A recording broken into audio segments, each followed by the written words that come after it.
Les États-Unis envisagent une interdiction totale de l'application TikTok.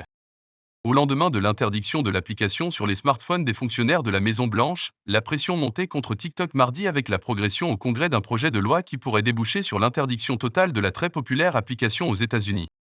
TikTok est un cheval de Troie moderne du Parti communiste chinois utilisé pour surveiller les Américains et exploiter leurs informations personnelles, a déclaré mardi 28 février Michael McCaul, président de la Commission des Affaires étrangères de la Chambre basse du Congrès américain. Cette commission débattait mardi d'un projet de loi porté par les Républicains, qui donnerait l'autorité au président Joe Biden pour bannir complètement TikTok, filiale du groupe chinois ByteDance, aux États-Unis. Il faudrait d'abord qu'elle soit adoptée par les deux chambres. Mais les mesures affichant la fermeté des États-Unis face à la Chine font partie des rares sujets qui rassemblent à droite comme à gauche au Congrès, surtout après la destruction d'un ballon chinois supposé espion. De nombreux élus américains considèrent la plateforme de vidéos courtes et virales comme une menace pour la sécurité nationale.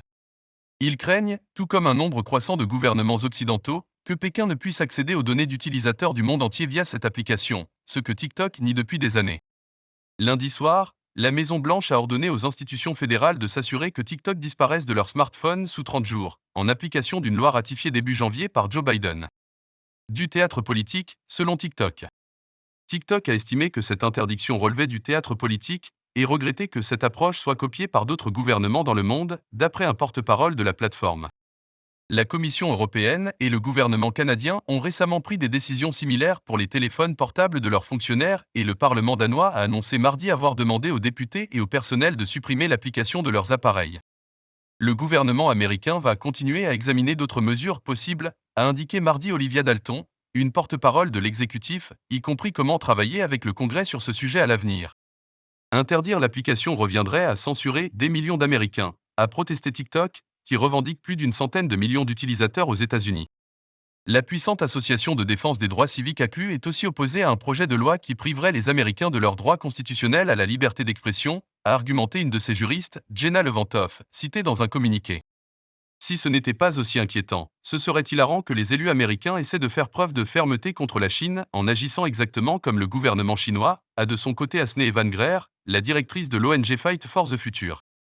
Elle appelle le Congrès à adopter des lois pour empêcher toutes les plateformes, pas seulement TikTok, de récolter autant de données personnelles sur les citoyens.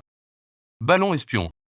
TikTok et la Maison-Blanche ont rappelé qu'un examen était en cours par une agence gouvernementale, le CFUS, chargée d'évaluer les risques de tout investissement étranger pour la sécurité nationale américaine. La façon la plus rapide et la plus efficace de répondre à ces inquiétudes est que le CFUS adopte l'accord proposé sur lequel nous travaillons avec eux depuis près de 2 ans, a affirmé le porte-parole de TikTok. L'entreprise stocke les données des utilisateurs américains sur des serveurs situés dans le pays. Elle a admis que des employés basés en Chine y avaient accès, mais dans un cadre strict et limité, et pas le gouvernement chinois. Mais pour certains élus, le problème va plus loin. Michael McCaul a évoqué le risque que les puissants algorithmes de recommandation des contenus de la plateforme servent à influencer les jeunes générations. TikTok permet au PCC de manipuler et de surveiller ses utilisateurs. C'est comme un ballon espion sur votre téléphone, a-t-il lancé.